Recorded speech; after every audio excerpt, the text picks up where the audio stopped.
स्वागत है आपका हमारे YouTube चैनल में। तो इस वीडियो में देखेंगे कक्षा 9 का क्लास 9 का मॉडल क्वेश्चन, ठीक है, सेट 1। तो इसमें मैथ का देखेंगे ना, बाकी सभी सब्जेक्ट का एक एक अलग अलग वीडियो बना देंगे, इसमें सिर्फ मैथ को देखेंगे। एक ही में सब करने से पूरा खिचड़ी हो जाता है, सही नहीं लगता है, इसलिए इस वीडियो में मैथ देखेंगे, फिर नेक्स्ट वीडियो में साइंस देखेंगे, फिर हिंदी इंग्लिश, इस तरह से। तो दिसंबर में जो एग्ज़ाम होने वाला है ना, दिसंबर में एग्ज़ाम होने वाला है। तो ये जो एग्ज़ाम होगा 40 नंबर का एग्ज़ाम होगा, पूर्णांक 40 नंबर है ना। उसके बाद फिर मार्च में होगा 40 नंबर का एग्ज़ाम, और दोनों का ऐड करके और फिर फाइनल रिजल्ट तैयार किया जाएगा, ठीक है। यानी 2 बार एग्ज़ाम, 2 भाग में एग्ज़ाम होगा, 2 टर्म में, एक बार 40 का दिसंबर में, फिर मार्च में 40 का, जैसा CBSE बोर्ड में हो रहा है उसी तरह से, ठीक है। तो 40 नंबर का 2 बार एग्ज़ाम हो जाएगा और 20 नंबर मिलेगा स्कूल से, असेसमेंट सबसे, ठीक है। तो इस वीडियो में हम वही सेट जो है किस टाइप का क्वेश्चन आएगा उस सेट को देखते हैं, पूरा सॉल्यूशन भी इसका एक एक करके समझते हैं, ठीक है। तो ये समझिए सेट को पहले कि ये सामान्य निर्देश यहाँ जैसे कि कुल प्रश्नों की संख्या 40 है, सभी विकल्पी क्वेश्चन, विकल्पी यानी कि MCQ मल्टीपल चूज क्वेश्चन, टिक लगाने वाला है, सभी 1 अंक स्तरीय, मन 1 नंबर का एक क्वेश्चन है, ठीक है। तो चलिए देखते हैं एक एक करके सभी क्वेश्चन। 8 400 400 400, जी हाँ, याद कर लीजिए व्हाट्सअप नंबर, क्योंकि अब चाहे आपका मैथ का सवाल हो, फिजिक्स, केमिस्ट्री, बायोलॉजी का, आपके हर डाउट, हर क्वेश्चन का मिलेगा तुरंत वीडियो सॉल्यूशन, वो भी सीधा आपके व्हाट्सएप पर। बस अपने फोन में डाउटनर का 8 400 400 400 व्हाट्सएप नंबर सेव कर लीजिए और चैट ओपन कीजिए। फिर जो भी आपका डाउट है उस सवाल का फोटो खींचनी है, उसे क्रॉप करना है और 5 सेकंड में आपको उसका वीडियो सॉल्यूशन मिल जाएगा। Class 6 to 12 IIT, JEE, NEET, CBSE board और सभी स्टेट बोर्ड के बच्चों के लिए। तो देर किस बात की, अभी जाइए और 8 400 400 400 पर अपना सवाल व्हाट्सएप कीजिए और अपना सभी सवाल आउट कीजिए, लिंक डिस्क्रिप्शन में है। निम्नलिखित में कौन परिमेय संख्या है? परिमेय संख्या बताना है बाबू, कौन है ना। तो परिमेय संख्या किसको कहते हैं? वैसी संख्या जिसको P/Q के रूप में लिख सकते हैं। अगर क्लास 9 का मैथ का पूरा वीडियो देखना चाहते हो चैप्टर वाइज, तो प्ले लिस्ट में जाइएगा, मैथ पूरा पढ़ा चुके हैं, ठीक है। कुछ चैप्टर बाकी है ना, 9, इसको जल्द अब स्टार्ट करते हैं, बहुत दिन हो गया 9.21 करके छोड़ दिए थे। 9.1 हो गया है तो 9.2 कल पक्का मिल जाएगा, ठीक है। आज ही देते, लेकिन थोड़ा सा ये वाला सॉल्यूशन सेट भी जरूरी था, एग्जाम पहुंच रहा है तो थोड़ा सेट का वीडियो बना दे रहे हैं, इसीलिए चैप्टर आज नहीं पढ़ा पा रहे हैं। तो 9.2, 10 और 11 ये बस 3 चैप्टर छूटा हुआ है 10 क्लास का मैथ में, बाकी पूरा कंप्लीट है। प्ले लिस्ट में जाकर के आप एक लाइन से सारा वीडियो देख सकते हैं, ठीक है। साइंस भी कंप्लीट है लगभग, साइंस में भी 2-3 चैप्टर लास्ट का बचा हुआ है, तो सबको भी करा देंगे कंप्लीट। फिलहाल आप जो हो गया है देख सकते हैं, 1 2 3 4 चैप्टर है, तो उसको हम इस मंथ में तो नहीं हो पाया, सोचे थे इसी मंथ में करेंगे, लेकिन अब नवंबर तक कंप्लीट करा देंगे, ठीक है। तो चलिए क्वेश्चन में आते हैं। परिमेय संख्या कौन है बाबू?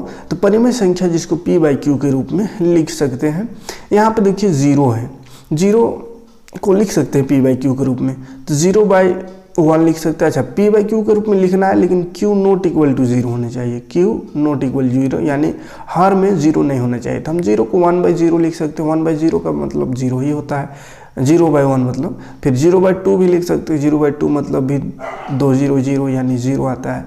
तो ये 0 जो है उसको P/Q के रूप में लिख सकते हैं, तो ये हो जाएगा उसका आंसर, ठीक है, 0। बस अगला क्वेश्चन है, इनमें से कौन परिमेय संख्या 3 और 4 के बीच स्थित है? देखिए बोला है 3 और 4 के बीच में कौन स्थित है उसको बताना है, इस सब चारों ऑप्शन में से, ठीक है। तो जब भी 2 संख्याओं के बीच का परिमेय संख्या निकालना हो तो बताया था कि हर में पहले कुछ नहीं तो 1 लगा देंगे, ठीक है। क्योंकि ऐसे देखिएगा 3 और 4 के बीच की संख्या तो नहीं है, कुछ नहीं लग रहा है। 3 और 4, 3 के बाद 4 होता है, तो 3 के बाद तो कुछ नहीं है, 3 और 4 के बीच में कुछ नहीं है। लेकिन लाखों हजारों संख्या, अनंत संख्या है, तो उसको कैसे जानने का कौन कौन सी संख्या है? तो उसके लिए इसको भिन्न में बदल देना है, ठीक है। तो भिन्न में बदल दिए, तो यहाँ पे 3 था तो 3/1 कर दिए, 4 को 4/1 कर दिए। अब देखिए 3 और 4 के बीच अभी तक भी नहीं समझ में आ रहा है कि कोई संख्या नहीं दिख रहा है, तब क्या करेंगे, इस नंबर को थोड़ा सा बढ़ा कर देंगे, है ना। बोले तो जूम करके देखिए ना, ऐसे नहीं दिख रहा है तो कैसे जूम करेंगे या बड़ा कैसे करेंगे, ये इसे 2 से मल्टीप्लाई कर देते हैं। चलिए ऊपर भी कर देते हैं 2 से मल्टीप्लाई, नीचे भी 2 से, ठीक है। अब 2 से मल्टीप्लाई ऊपर नीचे करने से कोई फर्क नहीं पड़ेगा, है ना। बस मल्टीप्लाई क्यों कर रहे हैं, बड़ा करने के लिए। 3 को थोड़ा बड़ा कर देंगे, 4 को भी बड़ा कर देंगे, ताकि बीच का नंबर हमको आसानी से दिखाई दे, ठीक है। जैसे छोटा चीज़ है उसको देखना है तो फोटो हम कहते हैं जूम पूरा करके देखते हैं कि कहाँ चीज़ है वहाँ, तो वैसे 3 और 4 के बीच ना दिख रहा है कोनो, तो इसको गुना करके थोड़ा सा बड़ा कर दिए तो कितना बड़ा होगा, देखिए 3 दूनी 6 हो जाएगा, यहाँ 2 का 2, 6/2 हो गया। इसमें हो गया 4 दूनी 8 और ये हो गया 2 का 2। अब देखिए 6/2 8/2, अब इसके बीच का कौन संख्या है, तो 6 और 8 के बीच क्या समझ में आ रहा है, 7 है बीच में, 7 है ना, और बटा में 2 दोनों में है, तो इसमें भी 2, तो 7/2 दोनों में है, दोनों के बीच में है।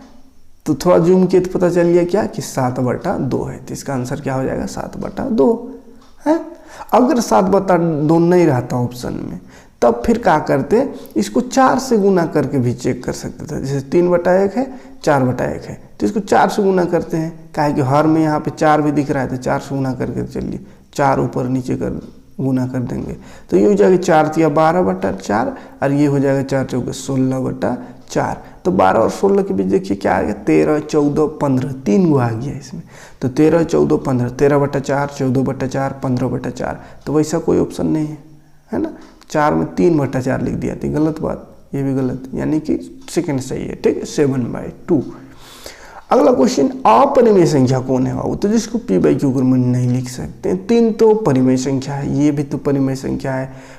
पाई अपरिमेय संख्या है, ये √4 रूट में रहेगा, तो बोले थे कि जिसका रूट टूट जाए तो वो परिमेय, और नहीं टूटे तो अपरिमेय। तो √4 है, देखिए √4, इसका वर्गमूल निकालेंगे तो क्या हो जाएगा, 2 होगा, 2 दूनी 4 होता है, तो इसका रूट टूट गया, इसलिए ये परिमेय संख्या। लेकिन पाई अपरिमेय संख्या क्यों, क्योंकि पाई का मान होता है 3.143, इससे बहुत लंबा रहता है ना, हम जानते हैं 3.14, लेकिन 3.14 नहीं होता है, इसके बाद अनंत संख्या रहता है 14 के बाद, है ना।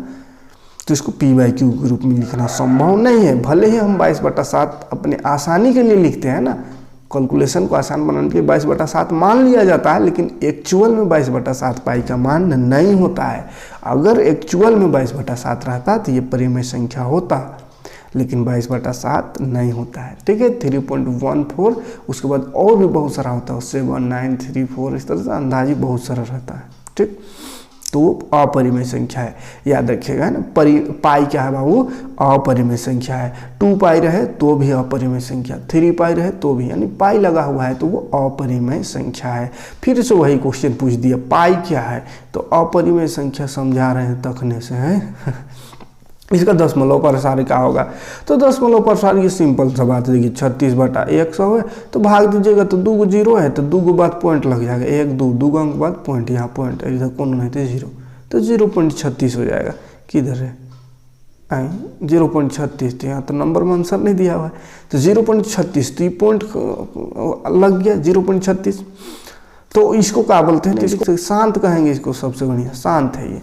खत्म हो जाए भाग देने से, जैसे 5 को 2 से भाग देंगे इसे, तो 5 0 से हो गए 0 2 पॉइंट लगेगा 0, 5 को 20, ऐसा खत्म हो जाए तो इसको शांत दशमलव कहेंगे, शांत है, खत्म हो गया। और बार बार आ रहा है, एक आ रहा है, तो उसको बोलते हैं अनवसानी आवृत्ति। एक सेम 4 से आइए रहा है, नहीं खत्म हो रहा है, तो आप फिर पॉइंट के बाद 2 4 3 5 4 2 3 इस तरह से अलग अलग अगर आ रहा है तो उसको अनवसानी अनावृत्ति कहते हैं, ठीक है। अब यहाँ पे खत्म हो गया, तो 100 को 36 से भाग देंगे तो वही खत्म हो जाएगा, 0 लगेगा, तो 100 300 6 0 60 बचा। फिर पॉइंट तो लगले है, पॉइंट यहाँ लगा है ना, पॉइंट लगल है, तो पॉइंट है तो 0 लगेगा, फिर 100 4 600, खत्म हो गया है। तो भाग देने आता होगा, खत्म हो जाएगा तो शांत है बबुआ, है, तो शांत इसका आंसर हो गया। अब देखिए फिर से ये रूट में ये गुना है, ये केकरा बराबर है पूछा है, 5 + √5 गुना 5 माइनस √5, ठीक है, किसके बराबर। तो देखिए एगो फार्मूला होता है, या सिंपल इसको गुना भी कर सकते हैं या फार्मूला से लिख सकते हैं। फार्मूला एक होता है a + b × a - b बराबर होता है ए स्क्वायर माइनस बी स्क्वायर। तो इस पर रख दीजिए सिंपल, ए की जगह 5 है तो 5 का स्क्वायर, माइनस बी की जगह √5 है तो √5 का स्क्वायर। 5 का स्क्वायर हो गया 25 और √5 का स्क्वायर में रूट पर स्क्वायर कट जाता है तो बच गया 5। तो 25 में 5 घटावेंगे तो 20, ठीक है 20। अब समझ में, तो आंसर का होगा बाबू ये चौथा ऑप्शन 20, ठीक है। चलिए अगला क्वेश्चन, इनमें से कौन एक चर में बहुपद है? तो कौन एक चर में बहुपद है? तो चर में बहुपद एक चर में बोला, एक चर में। तो देखिए, तो चर किसको बोलते हैं बाबू? तो एक्स वाई जेड जो भी है इसको चर बोलते हैं। ABCD वाला जो मैथ में उपयोग हो जाता है उसी को चर कहते हैं, ठीक है।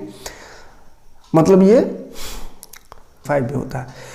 और अचर मतलब है कि अचर माने फिक्स कांस्टेंट है ना, जैसे 2 तो 2 जहाँ पे भी है, कोई दुनिया में 2 लिखा है तो 2 का मतलब 2 ये रहेगा, 2 का मतलब 2 ही होगा, 2 का मतलब 4 कहीं नहीं होगा।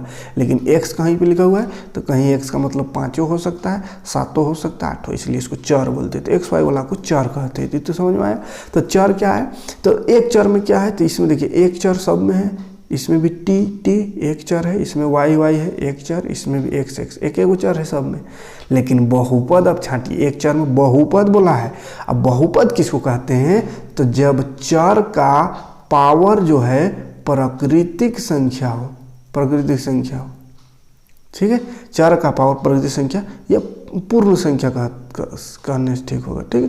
प्राकृतिक संख्या में पूर्ण संख्या, चर का पावर क्या हो? पूर्ण संख्या। चर का पावर में पूर्ण संख्या हो तब कहेंगे उसको बहुपद, है ना। चर में क्या होना चाहिए? पूर्ण संख्या होना चाहिए पावर में, यानी 0 1 2 3 4 कुछ हो रहे हैं तो बहुपद है। लेकिन अगर पावर चर में कोई चर है या x जैसे चर है, इसका पावर माइनस आ गया या फ्रैक्शन में आ गया तो उसको बहुपद नहीं कहेंगे, ठीक है। तो वही चीज़ यहाँ पे ध्यान से देखिए, बहुपद कौन है? तो x स्क्वायर x 2x + 1, इसमें तो पावर बढ़िया है, प्लस में है, तो ये तो बहुपद है। अब इसमें देखिए पावर क्या है? t का पावर हाफ, देखिए √t है, √t मतलब होता है पावर हाफ, रूट का मतलब हाफ होता है आधा, पावर आधा। तो t का पावर आधा है, मतलब ये प्राकृतिक संख्या, ये पूर्ण संख्या नहीं है। ये क्या है? 1/2 भिन्नात्मक संख्या है, इसलिए ये परिमेय बहुपद नहीं होगा। यहाँ पे देखिए, तो यहाँ पे देखिए y नीचे है, तो नीचे y है तो ऊपर जाकर माइनस में पावर हो जाता है, तो y का पावर -1 हो जाएगा, 2y का पावर -1 2, तो माइनस में आ गया, यानी ये भी पूर्ण संख्या प्राकृतिक संख्या नहीं है, तो इसीलिए चर में बहुपद ये भी नहीं है, बहुपद नहीं है। इसी तरह x में देखिए, x भी नीचे डिवाइड में है तो ये ऊपर जाकर माइनस हो जाएगा, तो इसीलिए ये भी बहुपद नहीं है। तो बहुपद कौन है? A नंबर, ठीक है। अगला क्वेश्चन है, निम्नलिखित में कौन बहुपद नहीं है? फिर से बोला हुआ है लेकिन इसमें बहुपद नहीं है, उसको छांटना है। तो इसमें तो 2 को नहीं दिख रहा है, 2 को ऑप्शन सही दिख रहा है। x का पावर देखिए, x में रूट है तो रूट वाला भी बहुपद नहीं होता है, पावर मतलब आधा है इसमें, तो ये बहुपद नहीं है, नहीं ना है, समस्या उत्पन्न हो गया है। और यहाँ पे देखिए y का पावर -1, y ऊपर जाकर -1 हो जाएगा, तो ये भी बहुपद नहीं है, हैं? ये तो बहुपद है, ठीक है, ये भी बहुपद है, तीसरा चौथा बहुपद है, लेकिन पहला दूसरा 2 को बहुपद नहीं दिख रहा है। अब आंसर तो एक होना चाहिए, लेकिन 2 इसमें हो गया, तो कोई उपाय देखते हैं इसको। अगर √x निकाल देते बाहर तो 3 + √x बच जाएगा, यहाँ √2, तो गड़बड़ हो जाएगा। मतलब यहाँ पे क्वेश्चन थोड़ा गड़बड़ है, ठीक है। ये दोनों आंसर इसके हिसाब से है, बहुपद ये दोनों नहीं है, दोनों का दोनों, ठीक है। तो खैर ऐसा क्वेश्चन तो नहीं पूछेगा एग्जाम में, 2 ऑप्शन सही है तो फिर कहीं दिक्कत है, किसको लगाइएगा, है। अब देखिए अगला 9 नंबर, x = 1 के लिए बहुपद 5x - 4x² + 3 का मान निकालना है। x का वैल्यू दिया हुआ वो 1, तो इसमें हमको पुट कर देना है, ठीक है। x का वैल्यू क्या है? 1 है, तो हमको पुट कर देना है इसमें 5x - 4x² + 3 में पुट करिए, x की जगह में 1, तो 5x की जगह 1 - 4x की जगह 1, स्क्वायर है x में तो स्क्वायर 1 में लग गया, प्लस लास्ट में 3। अब सॉल्व करें, 5 × 5 5 हो गया, माइनस 1 का स्क्वायर यहाँ पर करिए तो 1 स्क्वायर, फिर 4 से गुना, तो 1 का स्क्वायर 1 और 4 का 4, 4 हो गया, प्लस 3, 5 में 4 घटावेंगे 1 प्लस 3, 1 में 4 जोड़ेंगे, 1 में 3 जोड़ेंगे 4 हो जाएगा। ठीक है, तो ऑप्शन आंसर क्या हो गया 4। 4 आंसर देखिए न रहा है बाबा। देखिए तो एक बार सॉल्यूशन बढ़िया से, 5 x में 1 रखे, 4 x में 1 रखे, तो 5 का 5, ठीक हुआ, ये 5 का 5, फिर 1 का स्क्वायर 1 और 4 का 4 प्लस 3 है लास्ट में, 5 में 4 घटाएंगे 1, फिर 3 है जोड़, तो 3 और 1 जोड़ 4, तो सही तो बना है, लेकिन 4 ऑप्शन नहीं दिख रहा है। गलत गलत क्वेश्चन बना देता है, 4 ऑप्शन नहीं दिख रहा है। ठीक है, जोड़ घटा देखे सही करके, लेकिन 4 आया आंसर है ना, यहाँ 4 ऑप्शन में है ये नहीं है। एक बार फिर देख लेते हैं। देखिए 5x है, तो 5x से जगह 1 रखने बोला तो 1 रख दिए, -4, फिर x है स्क्वायर में, तो x स्क्वायर यानी 1 का स्क्वायर कर देंगे, प्लस 3 ये रहा, तो 5 का 5 माइनस 1 का स्क्वायर 1 और 4 से गुना, तो 4 हो गया, प्लस 3, 5 में 4 घटाएं 1 प्लस 3, 3 और 1 4 आंसर। ठीक है, तो 4 आंसर समझिए, है ना, क्वेश्चन समझिए, ऑप्शन यहाँ गलत दिया हुआ है तो उसमें ध्यान दें, ये क्वेश्चन गलत है, आंसर गलत है या तो क्वेश्चन गलत है। ठीक है, लेकिन बनेगा कैसे इस क्वेश्चन को ये तो समझ में आया होगा था ना, तो सबको समझते चलिए, है ना। ये प्रिंट मिस्टेक कर देता है, झारखंड है ना, कुछ भी हो सकता है। x+1 से इसको भाग देने पर शेषफल याद कीजिए। चलिए भाग देते हैं। ठीक है, तो x+1, देखिए जब भी शेषफल बोले थे, शेषफल निकालने का एक तरीका बताए थे जिसमें बिना भागे डले शेषफल निकाल सकते हैं। तब एक टिक लगाने वाला क्वेश्चन है, हमको शेषफल बोल दिया डायरेक्ट निकालो, तो काहे को भाग देते रहे, भाग बड़ा लंबा हो जाता है, बहुत कुछ समझे में आता है। तो इसका एक शॉर्टकट तरीका क्या है बाबू, बिना भाग दिए इसका शेषफल हम निकाल सकते हैं। कैसे, तो देखिए जिससे भाग देना है x+1 से, तो उसको बराबर 0 कर देना है, x+1 बराबर 0, और वैल्यू निकाल देना x का, तो x का वैल्यू क्या हो जाएगा +1, उधर जाके -1, तो x का वैल्यू -1 आ गया। अब x का वैल्यू -1 जो आया उसको यहाँ पे पुट कर देना है। ठीक है, जहाँ भाग देना था उसको वहाँ पे पुट कर देना है, तो भाग देना था इसमें, काहे को आ रहा है, तो हाँ भाग देना, x का वैल्यू कितना है -1, हाँ x का वैल्यू कितना है बाबू -1 है, x+1 है ना, इसको बराबर 0 करें तो x बराबर आ गया +1, उधर जाकर -1। अब इसको पुट कर देना है इसमें ये वाला में। ठीक है, x3x² प्लस x -1, इसमें पुट कर दीजिए बस, x जगह -1, तो 3x जगह -1 का स्क्वायर प्लस फिर x था तो x जगह -1, फिर लास्ट में -1 है, तो एक -1 का स्क्वायर प्लस 1 हो गया, 3 से गुना हुआ 3, फिर प्लस -1, फिर -1, 3 में 1 घटाएंगे तो 2 बचेगा, फिर -1, 2 में 1 घटाइए 1, तो शेषफल आ गया 1। ठीक है, तो शेषफल क्या हो गया 1 हो गया।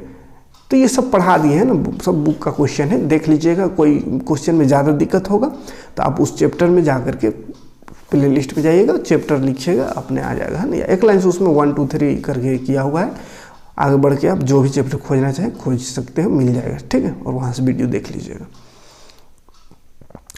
अगला क्वेश्चन देखिए, 12x² - 7x + 1 का गुणनखंड करना है। तो ये गुणनखंड बताए थे कैसे करने हैं, तो चलिए इसको थोड़ा सा यहाँ पे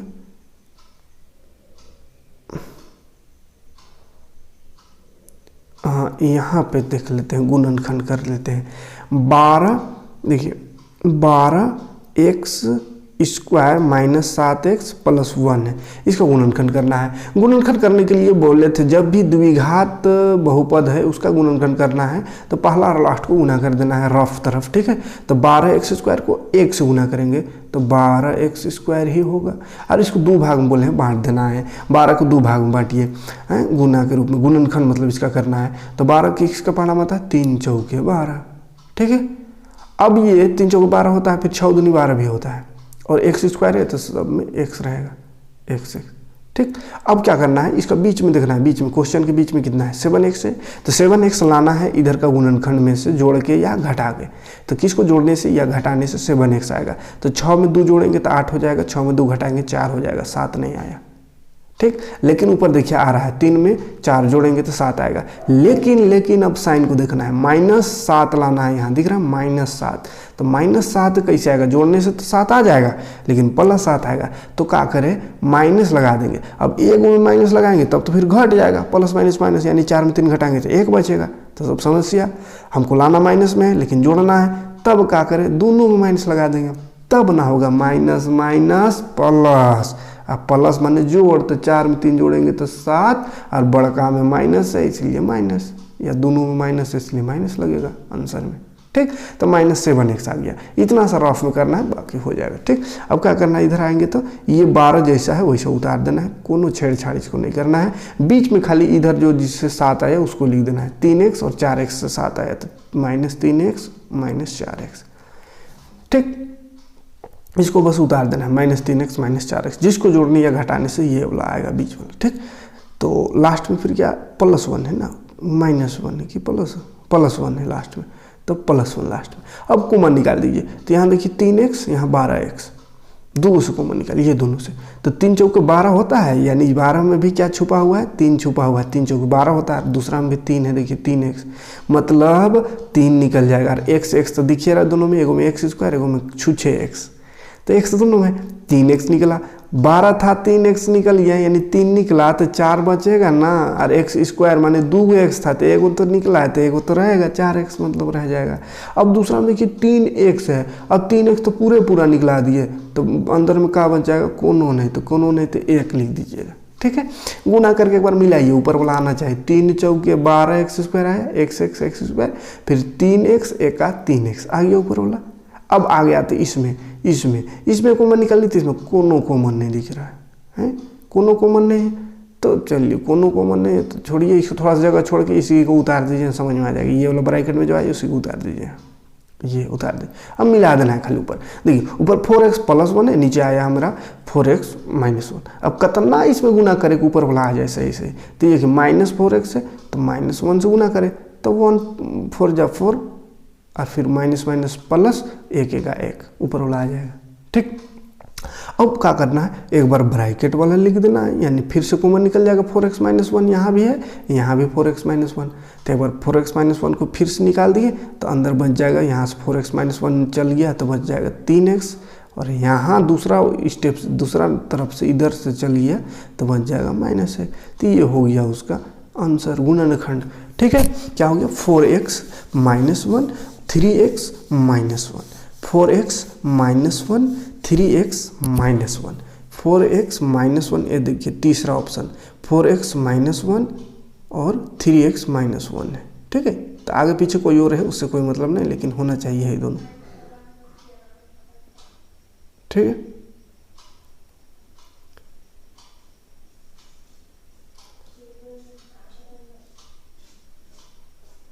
अगला क्वेश्चन 12 नंबर, यदि x -1 px बराबर x² + x + k का एक गुणनखंड है, तो k का मान निकालना है। गुणनखंड है बोल दिया, गुणनखंड जब है तो क्या चीज़ का मान निकालना है, k का मान। ठीक, अब देखिए गुणनखंड है मतलब क्या है समझ में, एक p जो यहाँ पे शुरू देखिए x -1 गुणनखंड है, तो x -1 बराबर 0 कर देंगे तो x का वैल्यू निकल जाएगा 1, तो x का वैल्यू 1 रख देना है यहाँ पे, किस में, तो x² + x + k में, तो x की जगह में 1 रख देना है, क्या आया 1, तो 1 रखेंगे x में तो बराबर फिर 0 होना चाहिए। गुणनखंड है मतलब वैल्यू रखने पर पूरा इसका सॉल्यूशन 0 होगा। ठीक है, इसलिए बराबर 0 कर देना है, तो x का पावर x जब 1 रखे तो 1 का स्क्वायर प्लस x है तो 1 + k बराबर 0, 1 का स्क्वायर 1 होगा प्लस 1 है प्लस k बराबर 0, ये 0 है। ठीक है, 1 1 जोड़ेंगे तो 2 + k बराबर 0। अब k का वैल्यू कितना आ गया, प्लस में 2 है उधर जाएगा -2। ठीक, तो दूसरा ऑप्शन देखिए -2 आंसर है। सॉल्यूशन का स्क्रीनशॉट लेना चाहे तो लेते चलिएगा। ठीक है, और पूरा डिटेल समझना है, जैसे ये वाला चैप्टर पूरा समझना है तो फिर चैप्टर आइए 3 पॉइंट कुछ का है ना, प्ले लिस्ट में जाइए मिल जाएगा, एक लाइन से मिल जाएगा सब, है ना। इनमें से कौन 2 चर वाले रैखिक समीकरण है, 2 चर वाला रैखिक समीकरण। रैखिक समीकरण मतलब जिसमें घात ना हो, है ना, 1 हो, जिसका घात 1 हो, या कुछ हो नया दिख रहा हो यानी ना हो तो उसके मतलब ही एक होता है, ठीक है। तो ना हो घात तो उसको रैखिक समीकरण कहता है। 2 गो चर बोला, 2 गो चर होना चाहिए, यानी ABCD वाला 2 गो अक्षर होना चाहिए। तो इसमें देखिए x खाली है पहला में, तो रैखिक है लेकिन एक चर में नहीं है।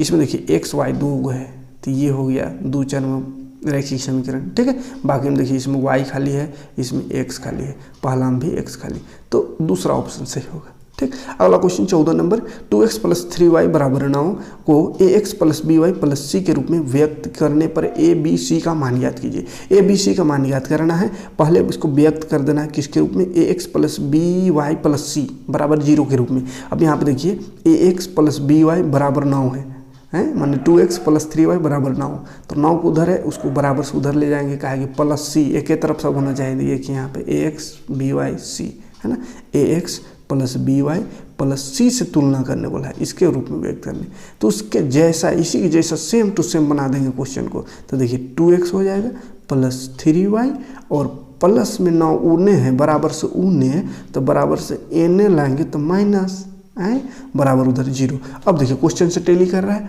ax x वाला फिर y फिर c माने कांस्टेंट, ठीक, कांस्टेंट।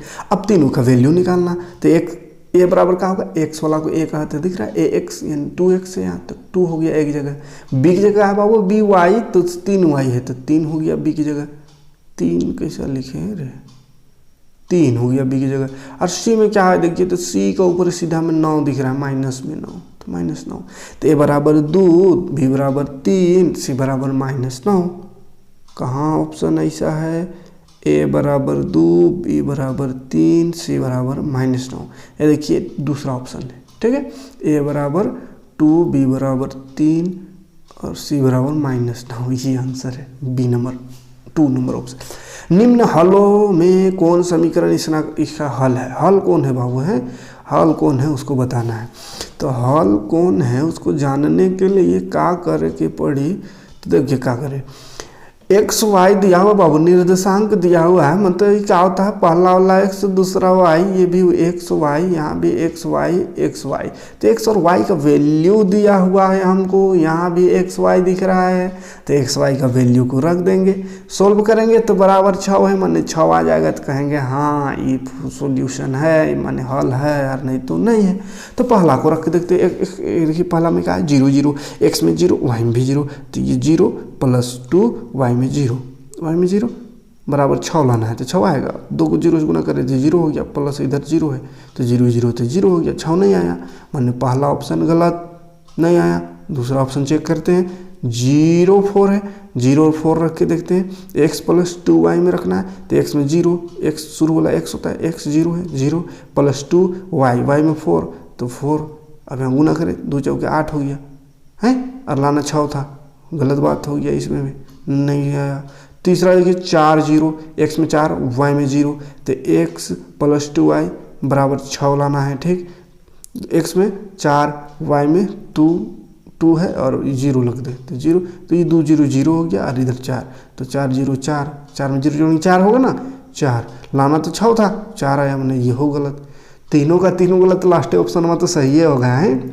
फिर भी एक बार चेक करिए लेते हैं, x + 2 है, हमको लाना 6 है, x में देखिए क्या रखना है 4 दिख रहा है, 4 + 2 y में देखिए क्या रखना है 1 है ना, 4 के बाद 1 था, ढप आ गया तो 1 रखना है, तो 4 और 2 का 2, 4 और 2 हो गया 6, लाना था 6, आई हो गया 6, माने ऑप्शन सही है, कौन ये है।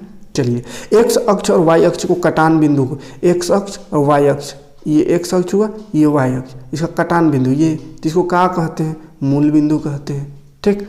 x निर्देशांक को क्या कहते हैं, x को भुज कहते हैं बउआ है, y को कोटि कहते हैं, x को भुज, याद रखिएगा ना, 4 पॉइंट का ये क्वेश्चन लगता है।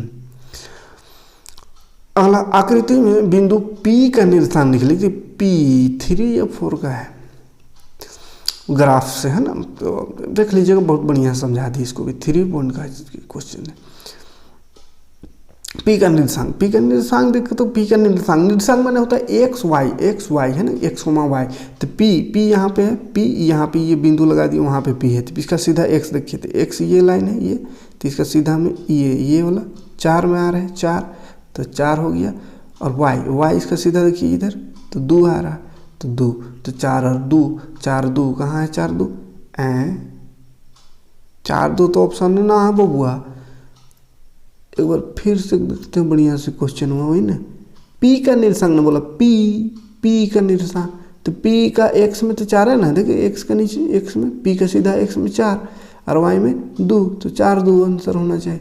ऑप्शन में ना है, तो ऑप्शन ना है, तो ये लिखने वाला गलती है, छापने वाला गलती, हम ना गलती कर रहे हैं, ठीक है। ये क्वेश्चन में गलत है बाबू। हाँ, इसका मेन आंसर देखिए यहाँ निरसांग में समझ में आता होगा। निरसांग में होता है x y है, x वाला पहले लिखते फिर y वाला, तो x में यहाँ देखिए p का सीधा x में 4 y में 2, तो 4 और 2 ही तरह आना चाहिए।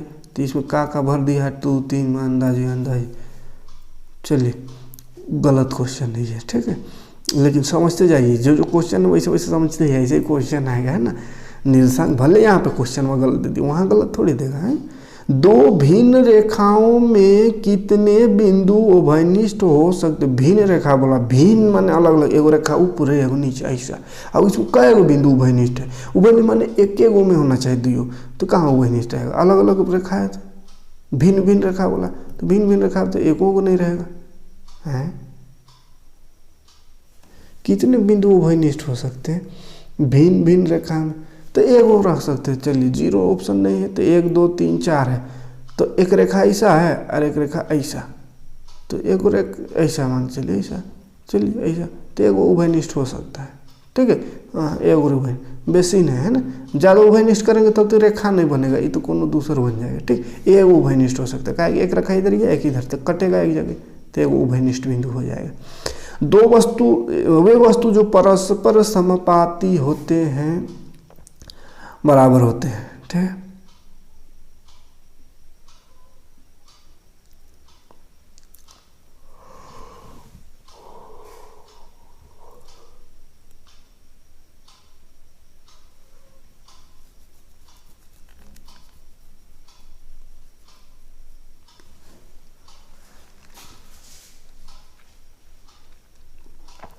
अगला क्वेश्चन है 54 डिग्री का पूरक कौन सा है। 54 का पूरक माने जिसको जोड़ के 90 होता है।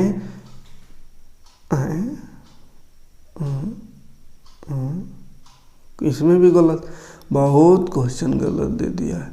पूरक मतलब पढ़े होंगे बहुत पहले, 8वीं क्लास में था पूरक, 9वीं क्लास में। पूरक मतलब होता है ना, जो दो एंगल, ऐसा 2 एंगल जो दोनों को जोड़ के 90 डिग्री होता है। जैसे 50 है तो 50 का पूरक हो गया 40, क्या है कि 50 में 40 जोड़ेंगे तो 90 होगा। 60 है तो 60 का पूरक हो गया 30, 60 30 90, ऐसा को पूरक कहते हैं। मतलब 90 से घटा देंगे तो पूरक निकल जाएगा, ठीक है। कहा कि दोनों को जोड़ के 90 है होता है, तो पूरक में बोला 54 का पूरक कौन, तो 54, 90 में 54 घटावे, तो 54 घटावे तो यहाँ हो गया 6 4 10 5 3 36 डिग्री। ऑप्शन में नहीं है 36 डिग्री, हमको लगता है ये होगा 36, 30 लिख दिया है ना, ऐसा करना छोड़ भूला गया, 36 डिग्री होगा, 36 डिग्री आंसर। देखिए बाबू यहाँ ऑप्शन नहीं हो। अब एक समपूरक माने होता है 2 को जोड़ के 180 डिग्री होने चाहिए, ठीक है। जैसे 100 का समपूरक बोलेगा तो 100 में कतई जोड़ने से 180 होगा, 80 जोड़ने से तो उसका समपूरक 80 हो गया, ठीक है। अब यहाँ बोल दिया 68 का समपूरक माने 180 से घटा के देखिए 68 को, तो 8 और 2 10, 6 और 1 7, 112। ये भी क्वेश्चन गलत है, हाँ है ऑप्शन 112, तो ये सही, ठीक, सी नंबर। अगला 180 से अधिक लेकिन 360 से कम है, 180 से अधिक 360 से कम, तो क्या कहते हैं उस कोण को, तो वो वाला कोण को कहते हैं बाबू, क्या कहते हैं, प्रतिवर्ती कोण। क्या कहते हैं, प्रतिवर्ती। एक करके सब कोण को समझ लेते हैं यहाँ जो भी है। रिजु कोण किसको कहते हैं, रिजु कोण कहते हैं जो 180 डिग्री के बराबर हो, ठीक है। अधिक कोण किसको कहते हैं, जो 90 से अधिक हो, 90 से क्या हो, अधिक हो। संपूरक किसको कहते हैं, 180, 2 को जोड़ के 180 हो तब संपूरक कहते हैं, ठीक है।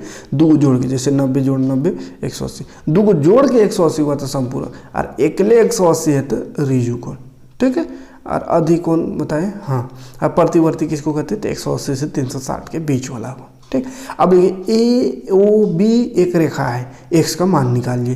तो ए ओ बी यहाँ देखिए एगो रेखा है, तो रेखा का कितना होता है डिग्री एंगल, तो रेखा होता है 180 डिग्री। ठीक। तो रेखा किस मिलने से बन रहा है, देखिए 4x यहाँ से यहाँ तक, यहाँ से यहाँ तक 5x लिखा हुआ, तो 4x 5x दोनों को जोड़ देंगे तो ऐसा ये यहाँ से यहाँ तक मैंने पूरा रेखा आ गया, ये सीधा वाला रेखा ए ओ बी। तो रेखा ए ओ बी है तो 180 है, तो 180 बूंदा आ गया कितना है 4x है, 4x प्लस 5x, 4x और 5x दोनों को जोड़ने से हो रहा है 180। क्यों 180 लिख दिए, क्योंकि ए ओ बी एक रेखा है, रेखा का कोण 180 है। ए ओ बी दिख रहा है ना यहाँ पे, ए ओ बी ये यहाँ से यहाँ तक, और यहाँ से यहाँ तक आने में क्या क्या भेटा रहे हैं 4x और 5x 2 मिल रहा है, तो दोनों को जोड़ के ना पूरा टोटल होगा, तो दोनों को जोड़ के बराबर 180 कर देना है। 5 और 4 9 में 100 हो गया बराबर 180, 9 गुना में तो उधर जा गया, बॉर्डर पार कर देंगे। कहाँ को पार करें, कहा हमको x का मान निकालना है, 9 का इधर कोनो काम में नहीं है, 9 के जैसा उधर है, यानी संख्या वाला बराबर से उधर है, तो उधर भेज देंगे उसको, अपना अपना एक जगह रहेगा, है गिनती 1/, ABCD 1/। ठीक। तो काटिए 9 दूनी 18 और एगो 0, तो x का बराबर आ गया 20, तो हो जाएगा x का मान 20। दूसरा ऑप्शन सही है। ठीक। 20 दिख रहा है ना, दूसरा ऑप्शन 20 डिग्री। त्रिभुज के तीनों कोण का योग कितना होता है, 180 डिग्री होता है।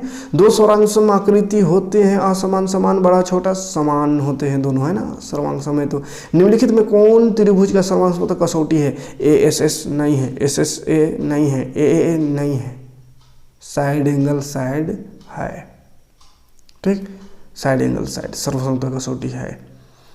अगला क्वेश्चन, ABC त्रिभुज है, BC बराबर AB है, BC बराबर AB और B एंगल दिया हुआ है 80 डिग्री, तो A बताओ कितना होगा।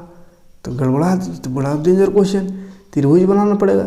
चलिए बना देते हैं, ABC बोला कौन, BC AB के बराबर, BCE बोला ABE बोला बराबर है, ये दोनों अब बराबर है। और एंगल बोल दिया B 80 डिग्री है, ये जो 80 डिग्री B बोल दिया, ये 80 डिग्री ले, ये 80 डिग्री है। ठीक है।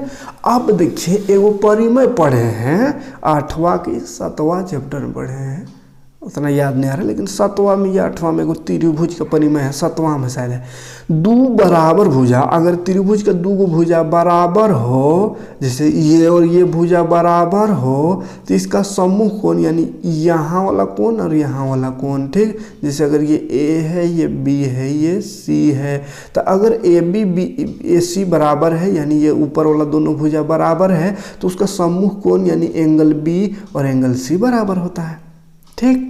सम्मुख भुजाओं का सम्मुख कोण बराबर होता है, या सम्मुख कोण का सम्मुख भुजा बराबर होता है।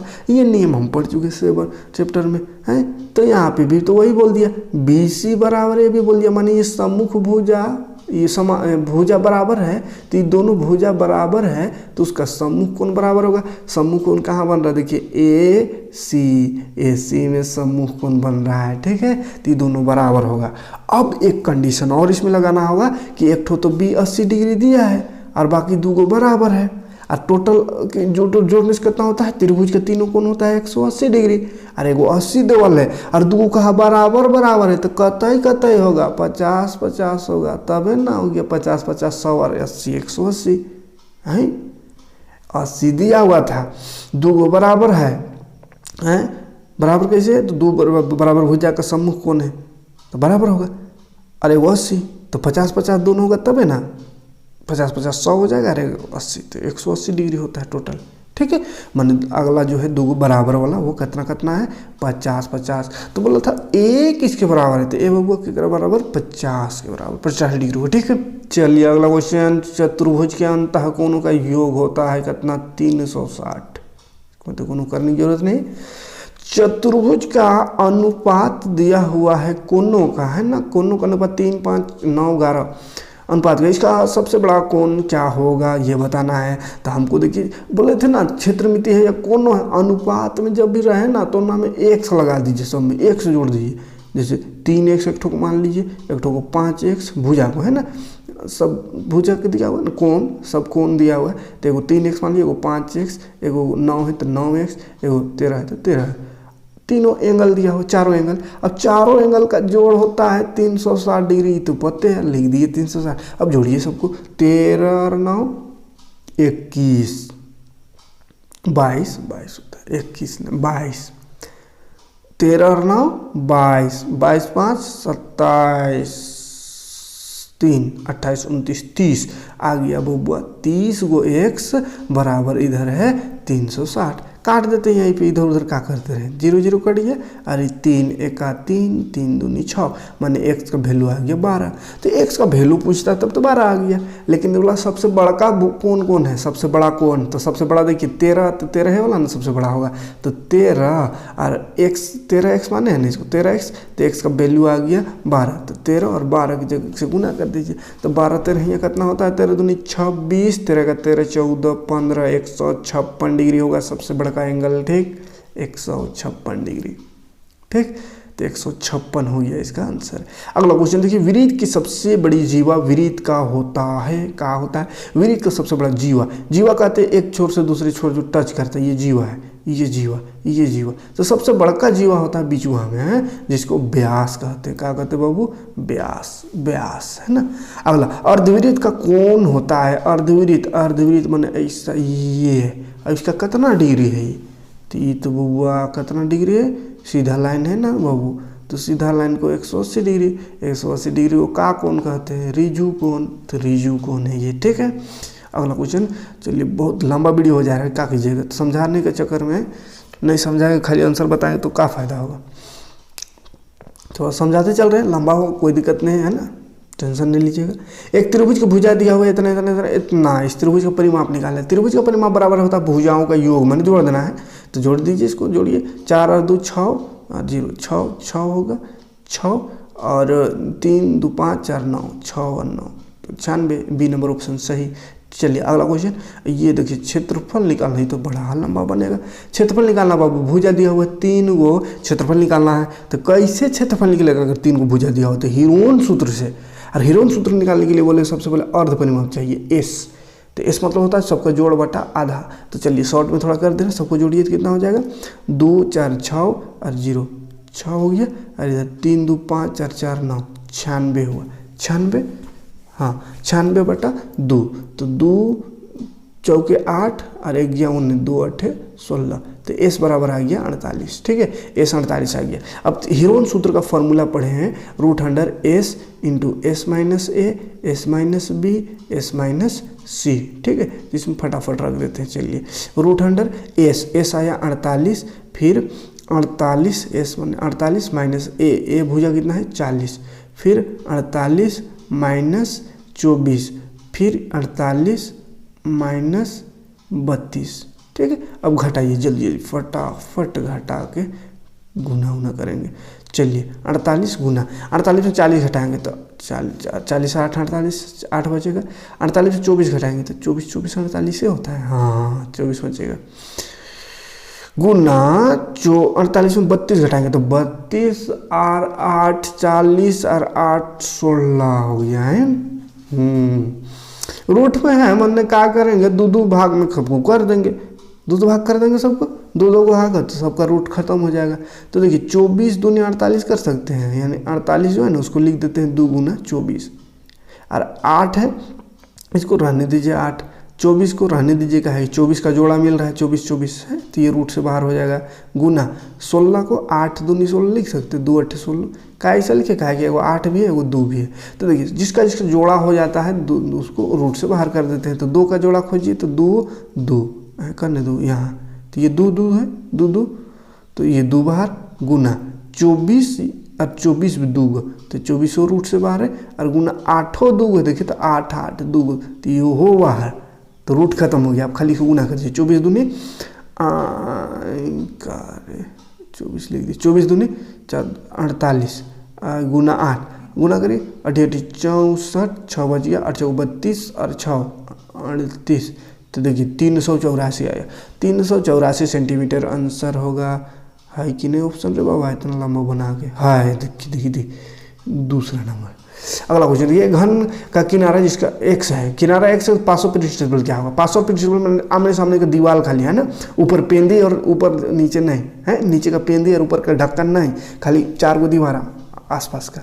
तो 4 गो दीवार को पार्श्व प्रिंसिपल कहते हैं। तो 4 गो दीवार का क्षेत्रफल हो जाएगा 4a², ठीक। लेकिन यहाँ किनारा को x माना है तो 4x² होगा, 4x², लेकिन यहाँ x नहीं लिख के a लिख दिया है, बुड़बक के आदमी क्वेश्चन छापा है, बहुत गलती कर दिया है ना। तो 4 किनारा को x माना है तो 4x² ना होगा, 4 गुना किनारा स्क्वायर यानी 4x², तो यहाँ 4a² फॉर्मूला लिख दिया। तो खैर x² ये है होगा, है ना, तो इसको लगा सकते हैं, नहीं मामा का नाम होगा। किसी घनाभ में किनारों की कुल संख्या कितनी होती है? 12 को किनारा होता है बाबू घनाभ में, ठीक है, 12 को किनारा होता है। डब्बा लगा दिखा के बताएं, घनाभ पढ़ा रहे थे उस समय, है ना, गिन के ऐसा करके, तो उसको देख लीजिएगा। घनाभ की जिसकी लंबाई LBH है, लंबाई L, चौड़ाई B, H B और ऊंचाई L, अरे उल्टा लंबाई L, चौड़ाई B, ऊंचाई H, ये LBH मतलब है। तो इसको पार्श्व प्रिंसिपल क्या होगा? पार्श्व माने वही आमने सामने का दीवार का खाली क्षेत्रफल, तो उसका फॉर्मूला होता है 2H × L+B है। इसका फॉर्मूला निकालना भी समझाए हैं, कैसे पार्श्व क्षेत्रफल कुल कैसे निकालेंगे, मैंने पूरा डिटेल समझाया है उसको, है ना। खाली एक फॉर्मूला, ये मेन फॉर्मूला है, इसको याद करके कैसे सबका निकाल देंगे, 4 दीवार का या पार्श्व क्षेत्रफल, पूरा तरीका बताएं बढ़िया से। क्षेत्रमिति एक बार देख लीजिएगा, ये वाला है ना, घनाभ, घन, ये सब पढ़ लीजिएगा, बड़ा बढ़िया से समझाया है सबको, ठीक है। अगर ना देखो तो देख लीजिएगा, नहीं तो फिर दिक्कत हो जाएगा आगे चल के। गोला है, गोला को भी समझाएं बढ़िया से। गोला का आयतन का होगा तो 4/3πr³ होता है आयतन बाबू, है ना, 4/3π। अब मिलांचन देखिए तो ये इसका कितना है बारे में, कितना लिखल है, देखिए तो 1 2 3 4, अरे काट दिया मैंने 5, फिर यहाँ 4 हुआ है, देखिए 1 2 3 4, तो 5 4 4 9, ये 4 ऑप्शन सही है, 9 है। निश्चित घटना की प्रायिकता, निश्चित मैंने फिक्स, कोई काम एकदम फिक्स है तो उसकी क्या प्रायिकता है, तो 1 होगा, निश्चित वाला का 1 होता है, ठीक है। तो चलिए प्रायिकता भी पढ़ाएं, तो पूरा मैथ पढ़ा दिए हैं ना। जो पढ़े होंगे पूरा वीडियो देखेंगे उसके लिए तो ये सब क्वेश्चन में इतना आसान लगा होगा कि मेरा वीडियो देखबे नहीं किया होगा, कभी दूर इतना आसान को देखेंगे, है ना, अपने से बना लिया होगा घन घना के। तो एक बार देख लीजिएगा, ना देखो होता है ना, प्ले लिस्ट में पूरा है, खाली वही 8 9 8 तो हो गया, 9 नहीं हुआ, पूरा कंप्लीट नहीं हुआ, 9 10 11 3 गो चैप्टर जब बचल है ना, तो इसको हम कंप्लीट करा देंगे अभी बस कल से स्टार्ट कर देंगे, ठीक है। तो ये मैथ का क्वेश्चन हो गया। आगे का वीडियो में देखिए साइंस का देखेंगे, देखिए बहुत लंबा वीडियो हो गया, अब सबका सोचेंगे एक में बतावे तो फिर 12 घंटा का वीडियो बनाना पड़ेगा, तो फिर दिक्कत हो जाएगा, ठीक है। तो चलिए मिलते हैं नेक्स्ट वीडियो में साइंस लेकर के, ठीक है। उसके बाद देखिए ये सारा क्वेश्चन दिख रहे हैं ना, ये साइंस हो गया, सोशल साइंस, सब कोशिश करेंगे सभी सब्जेक्ट, है ना। पहले साइंस दे देंगे, कहा कि मेरा सब्जेक्ट मैथ और साइंस है तो उसको पहले दे लेंगे, उसके बाद फिर बाकी सब्जेक्ट में थोड़ा सा खोजना पड़ेगा एक आध को क्वेश्चन में, कहा कि हिंदी इंग्लिश सोशल साइंस मेरा सब्जेक्ट नहीं है। तो चलिए है ना, मिलते हैं नेक्स्ट वीडियो में, नहीं हो तो सब्सक्राइब कर लीजिएगा, ठीक है, और बेल का आइकन को प्रेस कर लीजिएगा ताकि इस तरह की वीडियो आपको लगातार मिलते रहे। Thanks for